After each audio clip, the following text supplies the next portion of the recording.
Today, we're going to be talking about modern movies. The reason why you're not enjoying watching movies anymore is not because you've somehow grown out of it, it's because they're bad.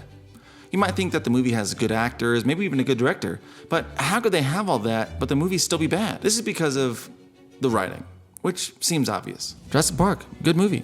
Gladiator, great movie.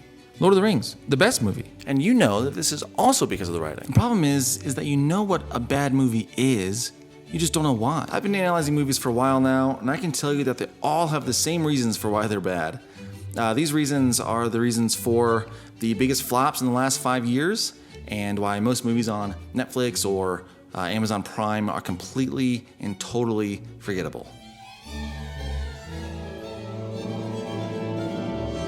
Jurassic Park, 1994 Oscar winner for Best Sound, Best Effects, Sound Effects Editing, and Best Effects, Visual Effects. Jurassic World, honestly I couldn't tell you what happened. Gladiator, 2001 Academy Award winner for Best Effects, Visual Effects, Best Sound, Best Costume Design, Best Actor in a Leading Role, and Best Picture. Gladiator 2, really forgettable. The Lord of the Rings, The Return of the King, got 11 Academy Awards for Best Visual Effects, Best Sound Mixing, Best Music for Original Song, Best Music Original Score, Best Makeup, Best Costume Design, Best Art Direction, Set Decoration, Best Film Editing, Best Writing Adapted Screenplay, Best Director, and Best Picture. The Rings of Power. Holy cow, not very good at all. Goodness, it's so bad. So in this video, I'm going to share with you 3 reasons why modern movies are bad, and feel free to use this list whenever you watch your next movie. And I think you'll be pleasantly surprised. Or disappointed. We'll see. By the way, I'm Mr. Parable. I've been deep diving into story for around 6 years now. I have 123 subscribers, though you could be the next one, and I basically think about this stuff all day. Okay, let's dive into it. Also, don't forget to subscribe, like, and comment. They don't trust your attention span. If you don't know why you spend so much time scrolling on TikTok or Instagram Reels or YouTube Shorts, it's because of a specific editing style called retention editing. And it goes something like this. Behind me are 100 circles. I just dropped these 2 strangers off. I am currently on an island infested with snakes. Currently in the middle of the ocean. In today's video, we're gonna be opening up. Our brains love novelty. We want it.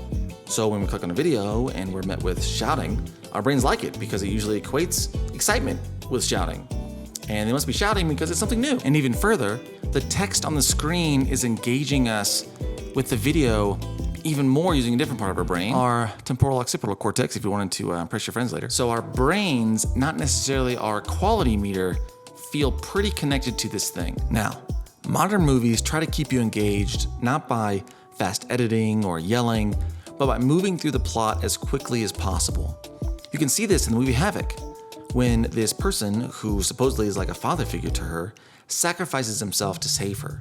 And all we get is a, oh no, and it's literally never spoken of again. This is also very clearly seen in a movie called The Force Awakens, which is a movie that I think is just horrendous. Han Solo dies and they give him 40 seconds and never speak of it again. And same with Gladiator 2 with this guy. And basically the entire Rise of Skywalker movie. The writers don't trust you to sit in something. They don't trust you to be able to look at this person dying and feel a mixed emotion of sad and grateful.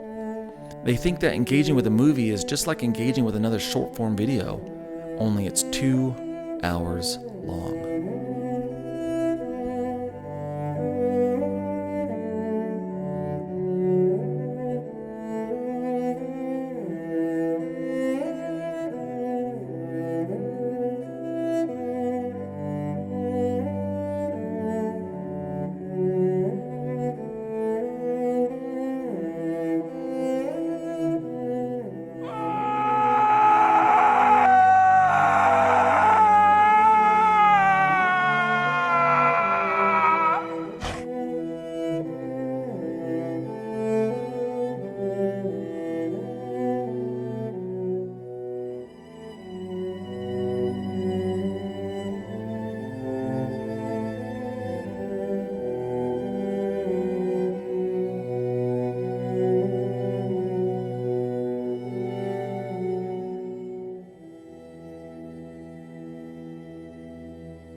Now that last point is important, but it's because of the next point that they treat you this way. The writers think you're stupid.